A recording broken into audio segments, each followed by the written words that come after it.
Soy Rocío Calvo, soy profesora de Lengua y Literatura del IES San Blas y hoy tenemos aquí a Lucas Barrero, que nos va a hablar de su libro, El mundo que nos dejáis, y le vamos a hacer algunas preguntas sobre el libro y sobre su paso por el centro, por el instituto, sus vivencias aquí en Aracena también. Yo la primera parte, Lucas, quería preguntarte un poco sobre cuando tú llegas al centro, vienes al IES San Blas, ¿qué recuerdos te trae a ti el San Blas? Si los revives cuando vienes, ¿qué vínculo tienes con el centro todavía? Que un poco lo que nos pasa a todos los jóvenes y a todo el mundo que ha pasado por un instituto de pueblo, entiendo yo, porque es un trato más cercano y quieras que no, yo hice aquí toda la ESO y justamente ahora cuando hemos llegado lo primero que he hecho es saludar a los 4 profesores y profesoras clave, que siempre los tienes ahí en la mente y en el imaginario. Yo creo que es una etapa muy bonita en la que luego te acompañan muchos de estos profesores a lo largo de tu vida, de cuando tú te lo encuentras, y sobre todo ya no es una relación profesor-alumno, sino que es de amistad casi o de compañía, ¿no? Qué bien. Pues este año tu libro, El mundo que nos dejáis, es el libro emblemático del instituto. Y yo cuando lo he leído, precisamente empieza hablando de la escuela, el instituto. Ahí el libro, no sé si del instituto o de la escuela primaria, pero haces como una referencia a la enseñanza que recibimos cuando somos estudiantes sobre la importancia de cuidar el medio ambiente y todo esto, y que tú observas esa contradicción con el mundo de fuera, ¿no? Entonces, yo te quería preguntar sobre la importancia de la educación, o si tú crees que es un punto fundamental en todo el mensaje que tú quieres lanzar en tu libro. Sí, justamente ese fragmento al que te refieres, y es una idea que la cuento mucho también cuando voy por ahí, porque justo cuando estábamos nosotros en el Nogales, se empezaron a construir las casas estas que están aquí detrás y que siguen en ruinas, ¿no? Y coincidía justo con el proceso en el colegio y luego en el instituto, porque de hecho esas obras se siguieron dando mientras yo estaba en el instituto. Nos hablaban de que teníamos que conservar el medio ambiente, que teníamos que cuidar el campo, la tierra. Nos hablaban de realidades muy lejanas, de que los polos se estaban derritiendo, de que el Amazonas se estaba deforestando. Y yo lo que veía desde las ventanas era que había una excavadora que estaba talando olivos, perforando la montaña esta de debajo del Monte de la Cruz, y siempre, y lo guardo ese recuerdo, lo veo como una gran incongruencia, ¿no? Que se nos hablaba de eso, pero no hacíamos autocrítica con lo que teníamos aquí cercano. Y creo que, retomando tu pregunta, aquí el papel de la educación tiene esto, y que muchas veces se nos han enseñado que pequeñas acciones, que también lo remarco, como ahorrar agua, apagar la luz cuando salimos de las clases, como que esta era la educación ambiental que se nos daba. Y yo creo que tenemos que profundizar un poco en eso, que es lo que hablábamos antes y que era un poco también mi intención con este libro, que muchas veces se nos hablan de estos temas como cosas muy generales, pero que no se profundiza lo suficiente o que no se transmite un mensaje de cercanía, porque no se puede hablar de realidades como el Polo Norte, cuando yo seguramente, o tú, no sé si es tu caso, pero seguramente ninguno de los dos lleguemos ahí al Polo Norte o ninguno de los dos hemos ido, y tengamos aquí una realidad que está pasando en nuestro pueblo y estas casas hoy en día siguen abandonadas y desvalijadas y estaban destruyendo un entorno que aquí sigue degradado. Yo además tu libro, ahora te iba a preguntar precisamente, ¿no? Por el mensaje que yo creo que está claro lo que quieres transmitir en el libro, pero sí que es verdad que es muy concreto porque tú aportas un montón de datos y además te vas como acercando a una realidad cada vez más cercana, ¿no? Hablas como de datos generales, pero después termina en España, en Andalucía. Y en todo eso que tú quieres transmitir, o sea, ¿en qué momento tú decides todas esas reflexiones que estás teniendo, plasmarla en un libro y cómo se desarrolla esa idea y cómo termina materializándose? El libro surge a raíz de las manifestaciones que estaban haciendo Fridays for Future, un colectivo de jóvenes de todo el mundo que salían cada viernes a protestar. Y yo creo que este movimiento lo que canalizaba era eso, la inacción, la rabia que sentíamos muchos jóvenes, el enfado, de ver, se nos ha educado en una cosa en el colegio, se nos dijo que con esto el medio ambiente iba a mejorar, pero no ha pasado. Y sin embargo lo que pasa es que los acuerdos estatales para reducir las emisiones, los acuerdos internacionales, las cumbres del clima, acaban siempre en fracaso. Entonces yo creo que este movimiento recogía mucho esta insatisfacción, pero yo personalmente no quería que se quedara solo en jóvenes. Y sí que es verdad que cada viernes venían más personas mayores, pero creo que a través de un libro se puede divulgar este mensaje y llegar a más personas. Entonces, esa fue un poco la intención de publicar este libro y la forma en la que surge es una forma muy precaria, porque yo creo que todos los jóvenes o gran parte de los jóvenes ahora tenemos una situación bastante precaria y fue en un verano trabajando justo unos meses antes de que se publicara, compaginando trabajo, prácticas y la escritura del libro. Es un libro que sale también, y creo que es un aspecto positivo, que sale de este sentimiento fuerte que tenía y sale como un torrente de agua y surgió así un poco.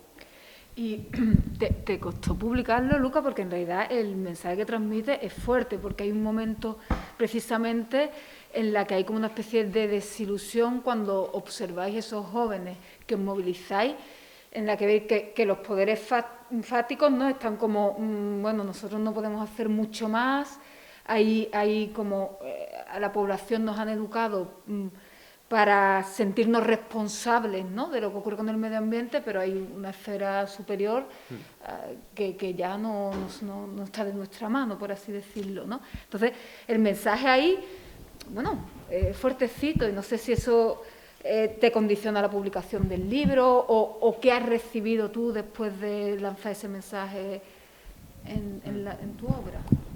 Yo, mira, fue fácil el hecho de llegar a una editorial porque fue la misma editorial la que se puso en contacto conmigo, que le interesaba publicar el libro, y eso lo veo como algo muy interesante porque creo que a raíz de estas movilizaciones como que se extendió, y yo creo que es el gran valor que han tenido esta movilización juvenil, se extendió el debate climático, se extendió el debate ambiental, y todo el mundo, quieras que no, empezó a hablar o a escuchar de esto. Entonces, varias editoriales se sumaron a la ola de querer publicar esto. Al final no hay que obviar que vivimos en un mercado y ellos lo que quieren es vender. Pero a partir de esto, yo sí que es verdad que mientras escribía digo, oye, que esto es una gran editorial, a ver si me van a echar para atrás algo de lo que digo. Y realmente no, nunca me he encontrado, y creo que es positivo decir, nunca me he encontrado que te pongan trabas a decir lo que yo quiero decir. Yo eso sí que lo veo una condición muy importante en este caso de mi trabajo, que es que yo vengo a decir un mensaje y si no te gusta, pues lo siento, pero yo no me voy a quitar de decir ese mensaje. A mí sí que me han hecho propuestas de otras cosas con las que yo no comulgo y directamente yo he dicho, no, yo eso no lo hago y ya está. Pero creo que es positivo que en este caso la editorial no se metió más allá de los retoques, formalismo, pero no se metió en decir esto no se puede publicar o esto mejor no lo ponemos. Y eso lo valoro positivamente. Y ya hablando un poquito del libro, yo creo que, bueno, es que el libro tiene mucho contenido, muy interesante, muchos datos. Con todo lo chiquitito que es. Con todo lo chiquitito que es, recogen muchas cosas, pero a mí sí que creo que me interesaría, a lo mejor que los alumnos pudieran entender un mensaje que yo creo que es fundamental y quizás básico, ¿no? El tema que tú dices, que esto no es solo una crisis ecológica, que una crisis ecológica conlleva una crisis económica y sobre todo una crisis social, ¿no? ¿Puedes resumir un poquito qué significa eso? Que no sé si lo compartes conmigo, creo que es una de las ideas básicas que también quieres transmitir, ¿no? Yo creo que es la idea principal de lo que yo considero que es el mensaje que yo puedo aportar. Yo soy una persona que tiene una formación en biología y en ciencias ambientales y tengo una fuerte raíz ambiental y lo más normal sería que yo dijera siempre medio ambiente, pero yo creo que lo realmente interesante de esto es decir, oye, que un problema con la migración que se da ahora de personas que vienen a Europa o personas que van hacia Estados Unidos de zonas como Honduras y El Salvador, tiene una fuerte raíz ambiental, porque el cambio climático está generando en esos territorios que se pierdan las cosechas. esa persona no tiene, no tiene que comer, entonces tiene que emigrar, tiene que desplazarse para encontrar alimento o una situación mejor que le permita vivir. Creo que este es el mensaje principal, que no nos podemos centrar en el que el cambio climático es un problema ambiental, que lo es, pero que tiene una fuerte raíz social, en tanto nosotros mismos lo hemos causado y hay gente que lo ha causado más que otros, y eso es importante también que se diga, que el cambio climático, por mucho que se diga, no distingue de raza, sí distingue de raza porque afecta a las personas más vulnerables ya de por sí. Y creo que eso también va un poco en las movilizaciones que se están dando. Yo creo que ahora el camino va hacia una convergencia de todas estas movilizaciones que se están produciendo, antirracistas, feministas, ecologistas, y de saber entender que todo forma parte de un mismo cúmulo, de una misma problemática, y que es a través de eso lo que se tiene que hacer presión. De hecho, tú ese mismo mensaje lo traes finalmente, casi al final del libro, a la realidad andaluza, ¿no? O sea, lo que puede provocar el cambio climático en nuestra propia comunidad, por nuestra situación geográfica, por las altas temperaturas. Y no sé si quieres retomando el tema, sí, perdona Rocío que te corte, no. Pero retomando el tema de la educación, yo me acuerdo cuando estábamos en el instituto, era poco antes de que se aprobara el Acuerdo de París de reducción de emisiones de efecto invernadero, y se nos hablaba de que se quería limitar el aumento de la temperatura a 2 grados, porque si pasábamos este umbral, las consecuencias iban a ser más catastróficas y tal. Y un verano, justo el verano anterior a escribir yo este libro, estaba por el Facebook y vi un perfil de Redian, que es un servicio andaluz de planificación territorial y de contenidos ambientales. Vi como justamente aquí en Aracena la temperatura, si se cumplen los peores escenarios de calentamiento global, subirá en torno a 7,5 grados. Y esto no se correspondía con lo que a mí me habían dicho en el instituto. ¿Dónde estaban los 2 grados? ¿Qué pasaba aquí? Si aquí la temperatura ya en verano es inaguantable, imagínate 7 grados más de media anual. ¿Esto qué va a hacer? Que cuando antes cuando se sembraba huerta, va a ser más difícil sembrar huerta, y lo estamos viendo. El embalse, el pantano aquí al lado, cada vez se seca más, nuestros ríos y nuestras riberas cada vez están más secas, la tierra cada vez está más seca. Todos estos son elementos que van muy relacionados con el cambio climático, y nuevamente no nos tenemos que ir a realidades del Polo Norte, del Amazonas o de África para comprobarlo, lo estamos viendo aquí y nos afecta a diario. Yo hay otra, es que me quiero leer la frase que la tenía por aquí apuntada porque hace referencia a Humboldt en un momento determinado, que es como, no sé si habla de esta interconexión entre todos los elementos, ¿no?, que forman la Tierra, una totalidad activa, no sé qué expresión utiliza, y quería conectarlo con la realidad de la pandemia que lo vivimos ahora, porque yo he escuchado a muchos científicos hablando precisamente que la pandemia se ha extendido también de una manera tan rápida, tan feroz y tal, precisamente porque hemos roto esas interconexiones que se producen, ¿no?, que hacen que la Tierra y la naturaleza pues tengan un desarrollo como el que debería tener. No sé si tú tienes alguna reflexión en torno a esto. Humboldt, lo que decía, un naturalista alemán, fíjate, del siglo XIX, lo que decía era, él yendo a América Latina, estaba viendo como este conjunto de interrelaciones que al final es la naturaleza, como el ser humano al llegar allí, en este caso los colonos españoles, habían modificado estas interrelaciones y estaban ya teniendo serios problemas ambientales derivados de la rotura de estos canales de interconexión, ¿no? Entonces, lo que tú dices de la pandemia, ahora lo estamos viendo claramente. Un murciélago en China es capaz de tirar abajo un sistema o tirar abajo una realidad y hacer que todos nosotros modifiquemos nuestra forma de vivir y lo vemos a diario, ¿no? Y en gran parte la pandemia no es sino un mensaje de decir, estamos rompiendo estos canales.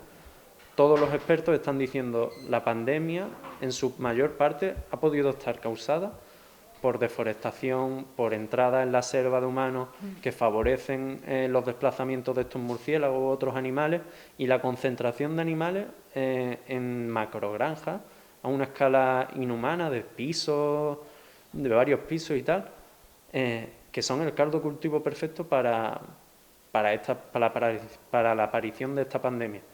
Hay otras personas que prefieren decir, no, se ha creado un laboratorio. Pues bueno, cada cual que piense lo que quiera, pero realmente nosotros somos los que estamos causando esta pandemia.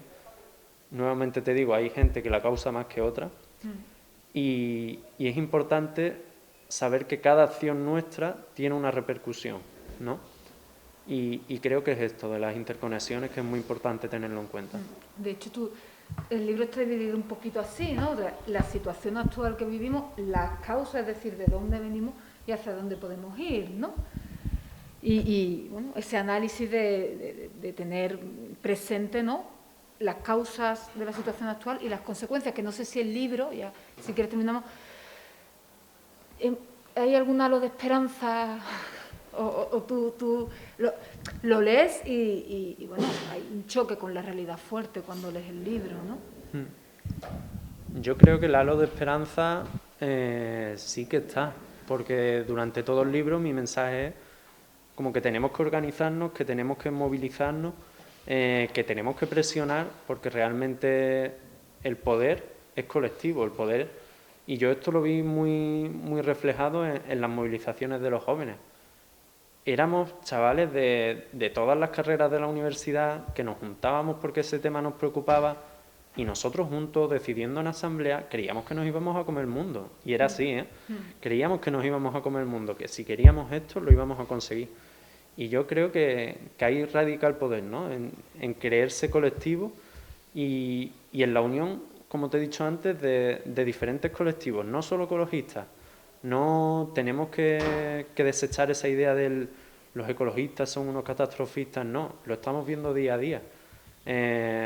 La vida es una resistencia diaria para las personas que son más vulnerables, que el sistema no les da cabida y al final mi hilo de esperanza, o al menos el que yo intento transmitir, es eso, la asociación entre diferentes agentes, movimientos que puedan presionar hacia un futuro mejor. Y ahora un poco el movimiento que habéis comenzado vosotros, evidentemente ahora con la pandemia todo se ha quedado como medio paralizado, pero ¿cómo está ahora un poquito eso? ¿Cómo observas tú de cara a un futuro esa lucha o esas movilizaciones? La pandemia lo ha alterado todo y yo creo que ahora está bastante para la cosa, pero que no se debe caer en eso, que debe de resurgir, pero me entristecería si de verdad resurgiera solo como, y soy muy pesado, pero lo digo, si resurge solo como el movimiento climático, como el del ya están ahí otra vez los chavales manifestándose por eso. Yo creo que el gran valor de las manifestaciones de los jóvenes durante el año 2019 fue elevar el tema ambiental, un tema que siempre queda de espaldas a la sociedad general, al estrado público, y de ahí eso tiene que ser tomado por el resto de movimientos y tejer alianzas entre todos. Pero vamos, tiene que surgir porque no nos queda otra y lo estamos viendo con la pandemia. Bueno, pues si queréis lo dejamos aquí. Vamos, yo es que estaría mucho más tiempo hablando porque es súper interesante. No sé si quieres decir algo más, Lucas, no sé, que te apetezca contar a ti, que te apetezca aportar, o para las personas que se vayan a leer el libro, que esperemos que los alumnos y las alumnas del instituto se acerquen a él. Yo nada, agradecerte vuestra invitación, daros las gracias y sí que me gustaría decir que cada uno desde su casa puede cambiar las cosas en tanto él asume las consecuencias de sus actos y en tanto esa persona se es consciente dentro del entorno y busca el cambio con pequeñas acciones, huertos urbanos, como lo estamos viendo ahora que están saliendo los huertos, ahorro energético, pero también tenemos que presionar. No puede existir un modelo basado en el transporte privado de todas las calles llenas de coches cuando no hay aparcamientos de bici. Todo esto lo tenemos que exigir nosotros, porque si no, no creo que surja por iniciativa de las instituciones. Genial. Pues muchas gracias, Lucas. Muchas gracias a vosotros. Recomendamos que a todo el mundo que se lea el libro, que es súper interesante y muy ilustrativo.